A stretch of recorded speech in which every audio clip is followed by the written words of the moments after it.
Don't use them. Don't do drugs. Don't use them. Don't do them. Please.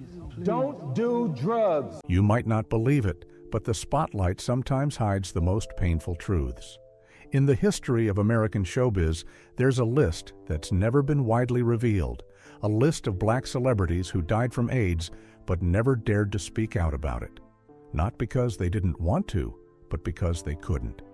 Being black, being a public figure, and carrying a disease once seen as a sin, these were 3 layers of hell surrounding them.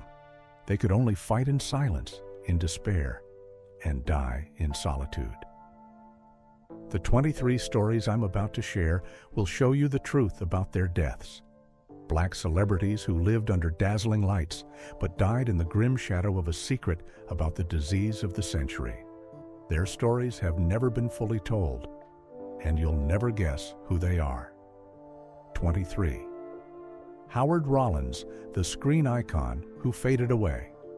After months of hiding his illness in despair, Howard Rollins was once a radiant icon of American television, where his talent and charisma shone through his role as Virgil Tibbs in the Heat of the Night.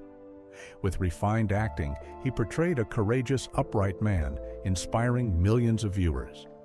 Prestigious awards like the Emmy, an Oscar nomination, and a string of unforgettable roles propelled his name to the top. But behind that glamour was a tragedy few knew about. On December 8, 1996, Howard Rollins quietly passed away in a hushed hospital room at St. Luke's Roosevelt in New York. He was only 46, his body ravaged by illness. The skin that once glowed on screen was now pale, marked with traces of pain. Before that, he had virtually disappeared from the spotlight, living alone in a modest Harlem apartment. He politely declined film offers, citing exhaustion, but in truth, he was silently battling persistent fevers and infections that tore through his body. In his final moments, only his mother and sister were by his side, quietly keeping vigil. He passed away on a cold morning with melodies from an old radio evoking distant memories. His death certificate listed the cause as lymphoma, but the harsh truth was worse. It was the final consequence of AIDS. Few knew that since the mid-1980s, Rollins had carried HIV, a result of days lost to the pressures of fame, drugs, and Hollywood's wild parties. He once shared needles with friends, unaware that the virus had seized the opportunity to invade his body. It silently gnawed at his health until AIDS symptoms erupted fiercely in the 1990s, when hope for treatment was slim. 22. Raymond St. Jacques, the elegant icon who died of lymphoma, revealing a shocking truth. Raymond St. Jacques was one of the rare black artists revered by Hollywood during an era still dominated by racial prejudice. With commanding roles in Cotton Comes to Harlem, particularly as Coffin Ed, he left an indelible mark with his deep voice, refined demeanor, and private lifestyle. Free of scandals and ostentation, he was seen by colleagues and fans as the epitome of a true gentleman in the arts. On August 27, 1990, St. Jacques was found motionless on the sofa in his Los Angeles apartment. A half-finished glass of wine sat on the table, soft jazz still playing from a stereo. A close friend, initially thinking he was asleep, realized the truth when calls went unanswered. Just days before, he had turned down a TV role, citing declining health with persistent fevers and lingering sores. No one suspected his condition was life-threatening. In his final months, St. Jacques chose isolation, nearly severing ties with the outside world. He declined calls, staying in touch only with a few close confidants, spending most of his time alone, immersed in old films as if reliving his brilliant journey. Though he always appeared polished in public, his body was silently ravaged by HIV, a secret he carried since the 1970s after fleeting same-sex relationships in the entertainment world. His family requested the cause of death be listed as lymphoma, but doctors knew it was merely the final outcome of AIDS. He hid his illness his entire life, driven by fear of societal rejection. His funeral was dignified, attended by many colleagues and friends who mourned and grieved, and the truth about his death was buried with him. 21. Larry Riley. The TV star who died young from AIDS complications, hiding a painful truth behind a warm smile. Larry Riley was one of the brightest faces on American television. He made a powerful impression as C.J. Memphis in A Soldier Story, and later captivated millions in the hit series Knots Landing. With smiling eyes, genuine charisma, and natural acting, Riley was the kind of artist who inspired trust and affection from the first appearance. No one could have imagined that on June 6, 1992, Larry Riley would suddenly pass away at Cedars-Sinai Hospital at just 39. Hollywood was stunned. Just days before, he was still trying to film despite his failing health. That fateful day, he collapsed at home from respiratory failure, rushed to the hospital with lungs barely functioning. Doctors fought to the end, but he didn't make it. In his final months, despite chronic coughing and rapid weight loss, he claimed it was just chronic bronchitis. He maintained his dignity, hiding his illness until the very end, even from close colleagues. He kept filming, flashing his familiar smile, though every step was exhausting. The truth was, he had contracted HIV in the late 1980s from a brief same-sex relationship he never disclosed. At the time, HIV was a taboo subject, shrouded in stigma and fear. Riley discovered his condition in 1991, when his body began weakening with constant pneumonia and uncontrollable weight loss. But instead of sharing, he chose silence. In the hospital, his wife and children never left his bedside, holding his hand to the end, trying to preserve a shred of peace amid his suffering. After his death, the cause was confirmed as AIDS complications, but his family kept it from the press to preserve the image of the perfect man with a radiant smile. 20. Alvin Ailey, the dance legend who took his secret to the grave. Alvin Ailey was an irreplaceable icon of American modern dance. He founded the Alvin Ailey American Dance Theater, elevating black dance to global heights. His performances weren't just art, they were a powerful voice for freedom, pain, and the aspirations of a forgotten generation. Ailey wasn't just a choreographer, he was the soul of a cultural movement. On December 1, 1989, Alvin Ailey took his final breath at Lenox Hill Hospital in New York, succumbing to severe anemia. He was only 58. No one expected the man who led his dance company with the energy of a 20-year-old to leave so soon. Before his hospitalization, he lived alone in a small apartment near the company's headquarters. He still appeared regularly at rehearsals, giving artistic direction despite trembling limbs, pale skin, and frequent fainting on the studio floor. He claimed he was just tired from overwork. But his body was collapsing. Persistent fevers, weakened immunity. Every sign was clear. Yet he ignored them. In his final days, he wrote in his journal, sketching ideas for new performances. Most remained unfinished, as he lacked the strength to complete them. In his final hours, close dancers gathered around him, singing and recounting stories from the company's early days, as if to keep him with them, if only in memory. The announced cause of death was a blood disorder. But the truth revealed later stunned the arts world. Alvin Ailey died from AIDS complications. He contracted HIV in the 1970s during frequent attendance at New York's artist parties and fleeting one-night romances. Ignorance about HIV/AIDS at the time left him unprotected. Ailey kept his illness hidden in an era when HIV was unspeakable, perhaps fearing stigma or wanting to be remembered for his brilliance, not fear. But the truth came out. 19. Max Robinson.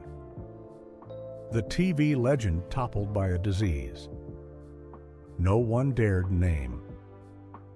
Max Robinson was a name that changed the face of American television. As the first black anchor of ABC World News Tonight, he broke barriers, becoming a symbol of courage, talent, and ambition. The nation tuned in to his broadcasts every evening. But that light dimmed on December 20th, 1988, when Max Robinson collapsed at a cafe near his home. He was rushed to Howard University Hospital in critical condition, struggling to breathe, running a high fever, chest pain like a vice. Doctors tried to stabilize his breathing, but his strength was gone. He passed away shortly after. When his death from pneumonia was announced, the media world was shocked. No one understood how someone as vibrant as Robinson could die so suddenly. But the brutal truth soon leaked. He didn't die from a simple flu. Max Robinson succumbed to AIDS complications. Based on his condition, doctors believed he contracted HIV from an untested blood transfusion in 1983 during orthopedic surgery after a car accident. At the time, HIV screening protocols were lax. From then, the disease silently ravaged his body. In his final years, Robinson lived quietly in a small apartment. He withdrew from TV appearances, declined interviews, and avoided the public. When asked, he said he was resting, but he was hiding from society's judgmental gaze, a society then steeped in prejudice against HIV-positive individuals. His body wasted away, his face gaunt, his voice hoarse. His ex-wife and children visited the hospital, bringing Black history books for comfort, the only thing he wanted in his final moments.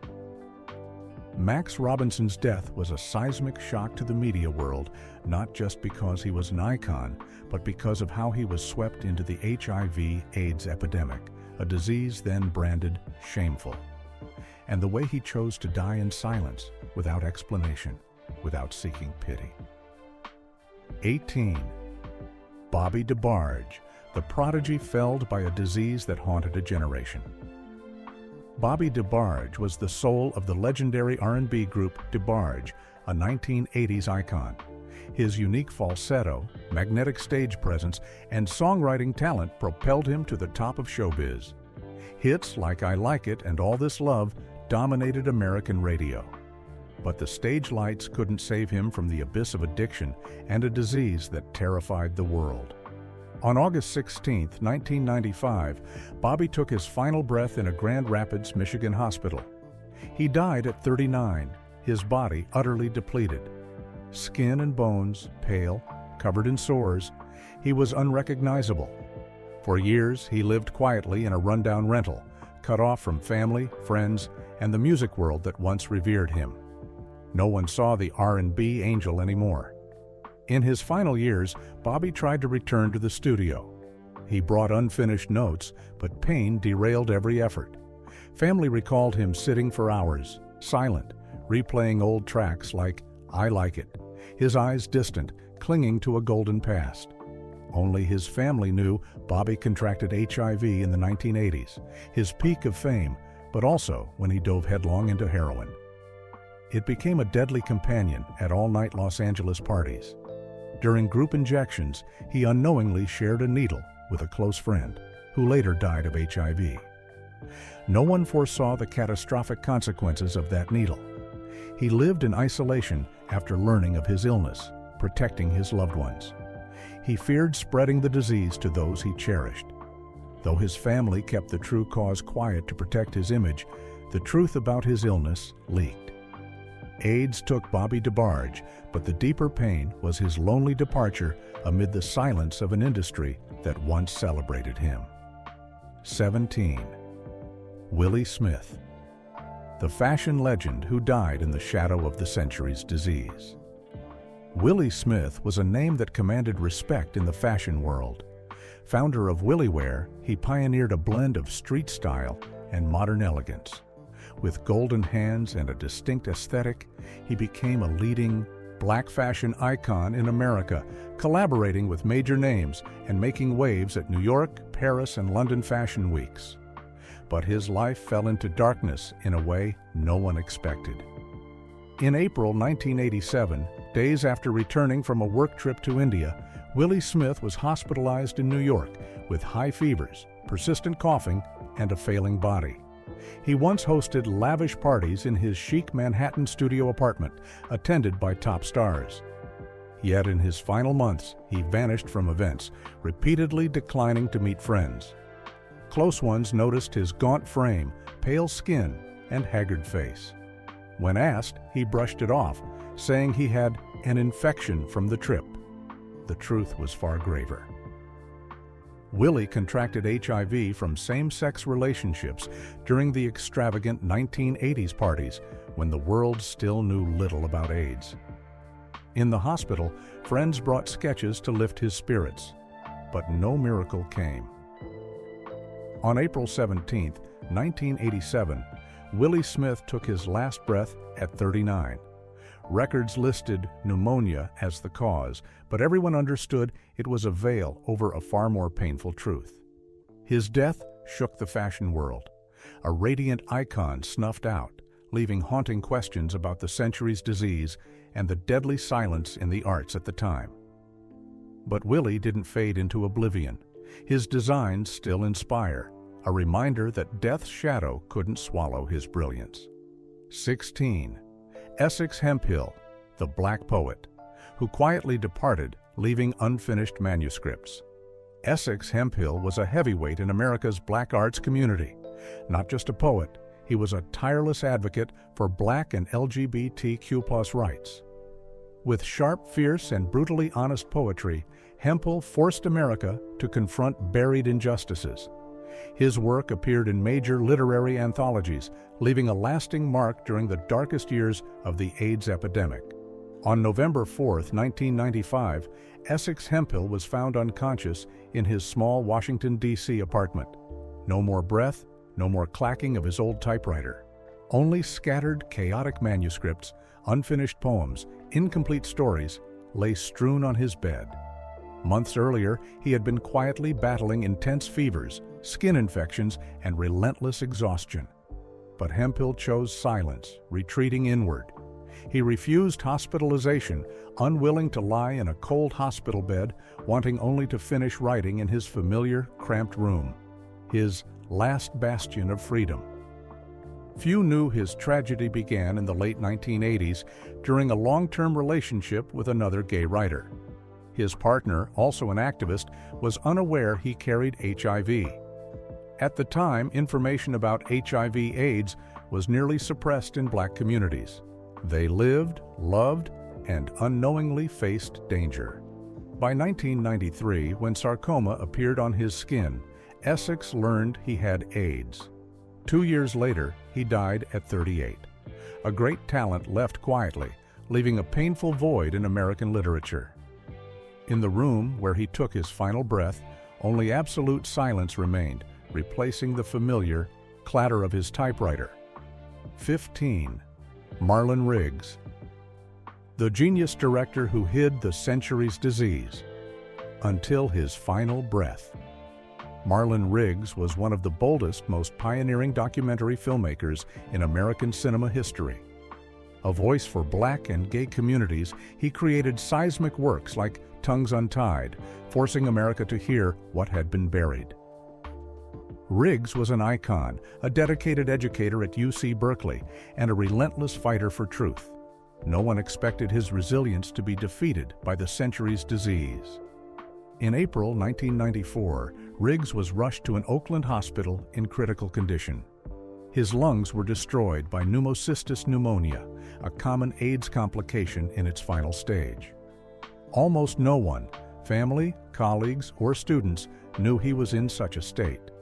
Before, he still appeared regularly at Berkeley, teaching, writing, and editing, despite his increasingly frail body and visible sarcoma on his arms. Riggs kept his vibrant smile and demeanor, though every step was a battle with pain. He discovered his HIV in 1991 after prolonged fatigue, fevers, and immune decline. It likely stemmed from a brief relationship with a San Francisco activist in the 1980s. Neither knew the risks, as AIDS was shrouded in ignorance, stigma, and fear. In his final months, Riggs fought to complete Black Is, Black Ain't, his most significant work. He filmed, edited, and wrote from his hospital bed. Friends brought film reels and notes, fueling a man nearing his end. On April 5, 1994, Riggs took his last breath. On his table, the camera remained. a witness to his burning passion until the end. 14. Alan Wiggins, the baseball icon who died in an HIV storm. Alan Wiggins was one of the brightest names in American baseball. With breakneck speed, superior skill, and fiery play, he donned jerseys for the San Diego Padres and Baltimore Orioles, two MLB giants. He was expected to become a true legend, but his life spiraled uncontrollably in a way no one foresaw. In 1991, at just 33, Wiggins died in a Baltimore hospital. His death came too fast, too unexpectedly. He was admitted after days of high fevers and blood infections, his body so weak he couldn't stand. Before that, he lived in a rented suburban house, far from media and sports attention. No one spoke of him as a star anymore. No titles, no contracts. Just a man coughing blood daily, quietly refusing checkups, believing rest would heal him. But a storm raged within. His body had carried HIV since the 1980s, when Wiggins fell into heavy drug use after injuries and game pressures. At an after-game party, he shared needles with teammates, none aware who carried HIV. Ignorance, recklessness, and the party culture in sports turned him into a victim of a cruel tragedy. He learned the truth only near the end. In his final days, his mother and brother stayed by his bedside. They brought old photos of him on the field, a desperate effort to preserve his happiest memories. After his death, the Yale hospital confirmed AIDS complications as the cause. His family asked for silence, but no truth stays buried forever. 13. Glenn Burke, the baseball legend who died alone in a moldy boarding house. Glenn Burke once set baseball stadiums ablaze. Creator of the iconic High Five celebration, he played for the Los Angeles Dodgers and Oakland Athletics, carrying the promise of a radiant star. But that light was mercilessly snuffed out by prejudice and stigma in sports. In his final years, Burke wandered homeless. After coming out as gay, unprecedented in MLB, he was sidelined, losing contracts, friends, and even family. With no refuge, he scraped by in rundown boarding houses, sometimes lingering near Candlestick Park, silently gazing at the place once alive with cheers and lights. He yearned to return to baseball, but his failing health and industry coldness rendered efforts futile. On May 30th, 1995, Glenn Burke was found motionless in a cheap San Francisco boarding room. No longer the vibrant black athlete, he was skin and bones, covered in Kaposi's sarcoma sores on his chest and legs, cruel signs of end-stage AIDS. His death came quietly, unnoticed, without family by his side. Burke contracted HIV in the late 1970s during a relationship in San Francisco's Castro district, where he sought freedom but found calamity. He was unaware of his condition. In his final days, only a few old friends from the LGBTQ+ community brought food and warmth. When doctors announced the cause of death, even those friends shuddered in fear, realizing the terror of the century's disease and its spread in their community. Glenn Burke passed silently, but his death was a wake-up call for a community and a sport too harsh on difference. 12th. Theodore Teddy Wilson, collapsing on set from AIDS complications. Teddy Wilson was a familiar face on 1970s to 80s American TV, beloved for sitcoms like Good Times, That's My Mama, and What's Happening. His charming humor and approachable demeanor were unmistakable. Tragically, on July 21, 1991, Teddy Wilson died at 47, collapsing on a film set. Rushed to UCLA Hospital in Los Angeles, he arrived with high fevers, labored breathing, and severe infections. Many thought it was a routine collapse, but Wilson had hidden a secret for nearly a year. He had AIDS. Despite his declining health, he kept filming, using an oxygen tank between takes. When asked, he brushed it off as seasonal allergies. No one suspected it stemmed from a same-sex relationship with a TV producer in the 1980s, when HIV knowledge was vague and stigma rampant. His death stunned friends. His family concealed the cause to protect his public image. But to fans, he remained Sweet Daddy, the man who brought laughter to the end. 11. Ronald "Ron" Richardson, the quiet departure of Broadway's golden voice in The AIDS Nightmare. Ron Richardson was a Broadway sensation. With a deep, powerful voice and emotive delivery, he captivated audiences, winning a Tony for his role as Jim in Big River. He was a pride of black musical theater. But on April 5, 1995, everything shattered. Richardson died at 43 in a Bronx hospital after a long, silent battle with AIDS. He was admitted in critical condition, his body covered in Kaposi's sarcoma, hallmarks of end-stage AIDS. A year earlier, despite plummeting health, he stubbornly rehearsed roles, clinging to the stage as his final lifeline. He struggled with pain and shortness of breath, but dismissed it as career stress. Only family knew he'd been fading since 1993, when symptoms emerged. No one knew exactly when he contracted HIV, likely in the early 1980s through undisclosed same-sex relationships. Stigma in the arts kept him silent. At his passing, an open script and Big River posters lay by his bedside, as if he wasn't ready to leave the stage. 10. Kevin Peter Hall, the giant monster star and a mysterious death.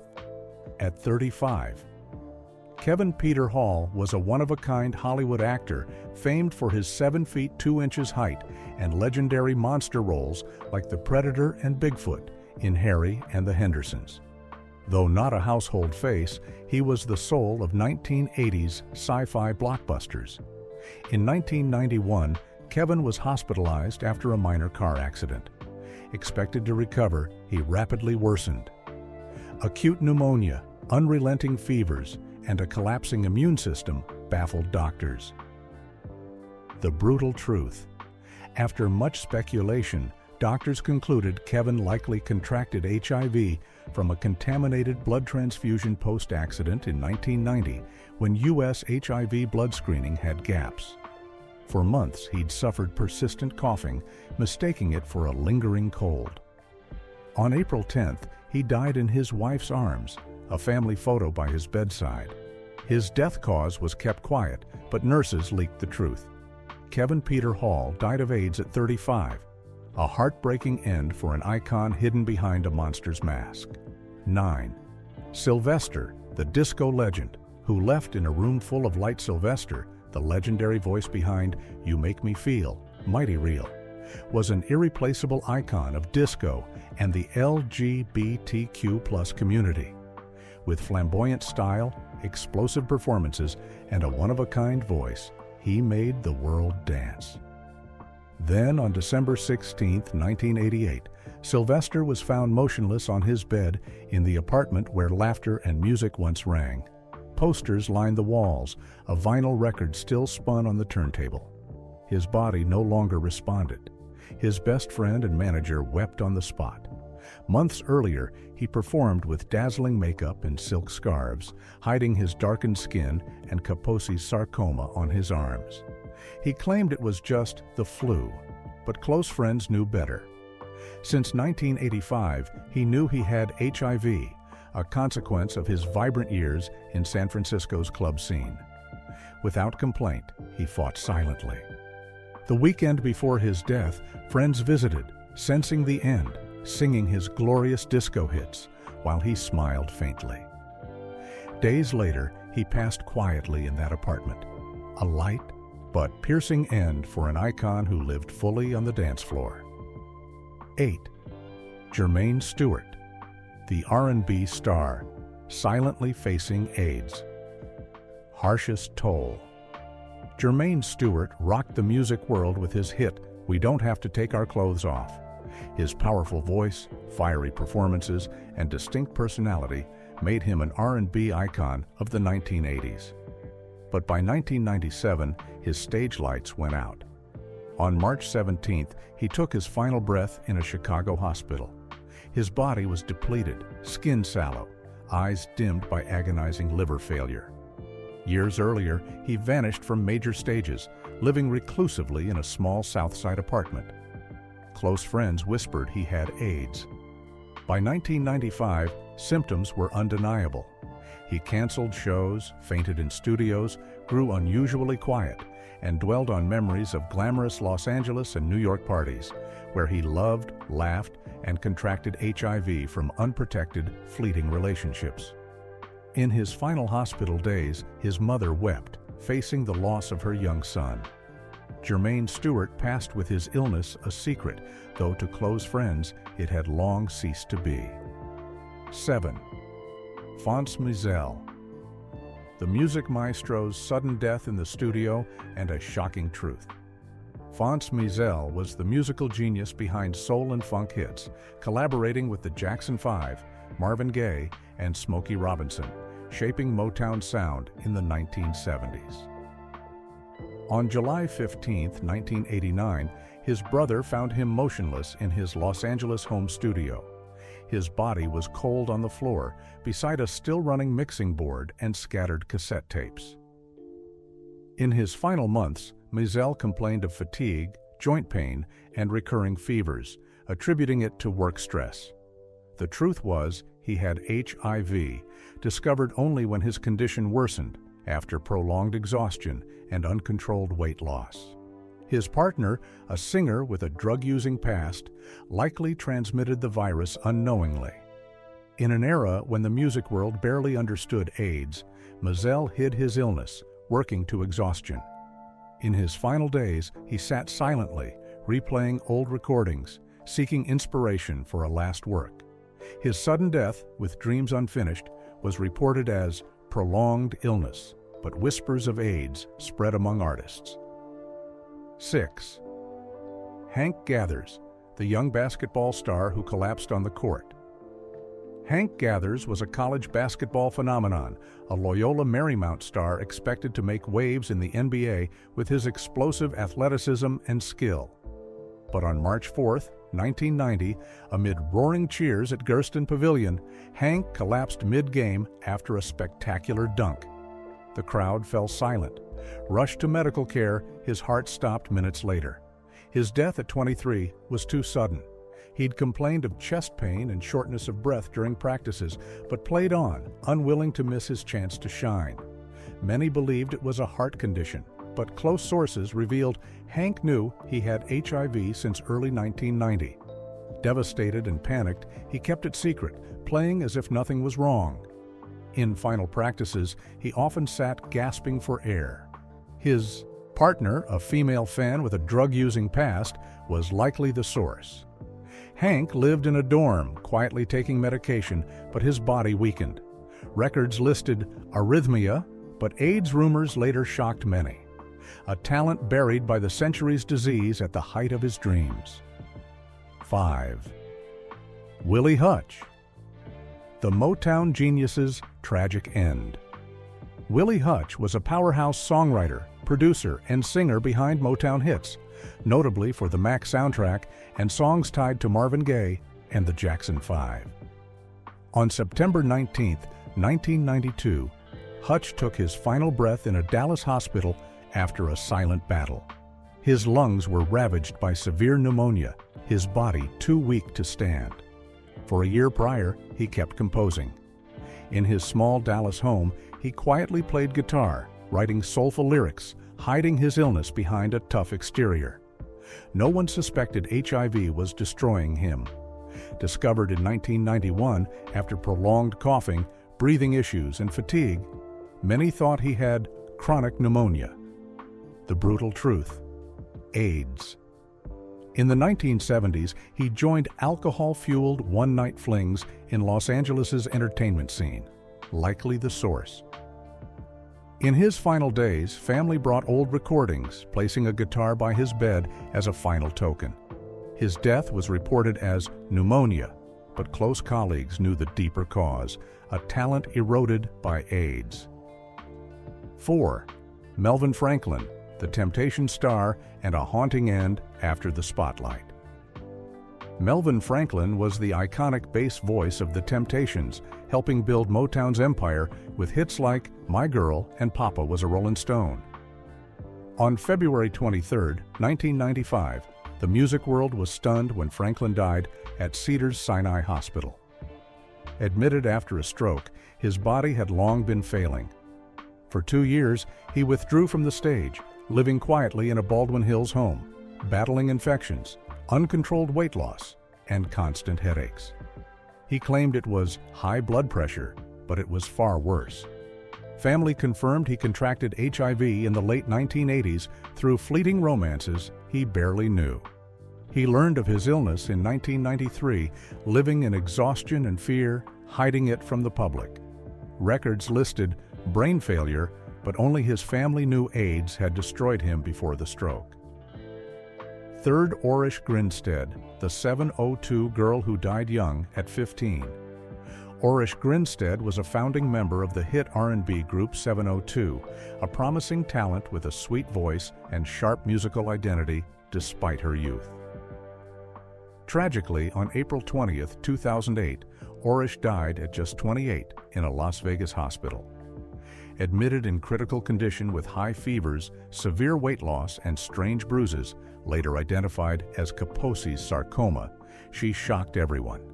Some sources say Orish contracted HIV in 1993 from a minor surgery after an accident. The transfused blood, likely untested, carried the deadly virus into her 13-year-old body. For over a year before her death, she was exhausted, skipping rehearsals, claiming anemia. Her 702 sisters thought she was just tired. No one suspected end-stage AIDS. In her final days, Orish was bedridden, emaciated, listening to music, writing in her journal, dreaming of the stage. Fate cruelly stole her life at 28. 2. Eazy-E, the gangsta rap mogul, dead from AIDS. Weeks after diagnosis, Eazy-E, the godfather of gangsta rap, founded Ruthless Records and propelled NWA to the top with 1980s hits. In March 1995, the hip-hop world shook when he was hospitalized in critical condition.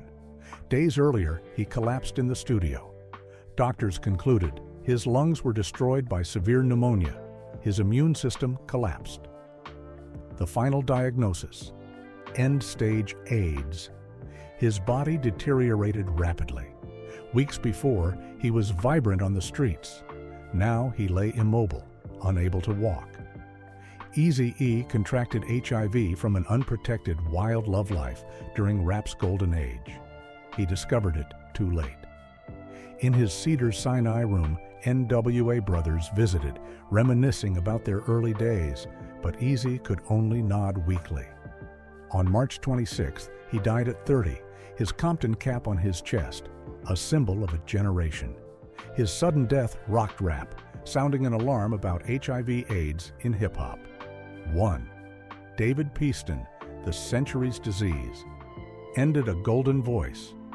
David Peaston captivated audiences with his soulful voice, winning hearts with 2 wrongs, Don't Make a Right, and a Soul Train Music Award.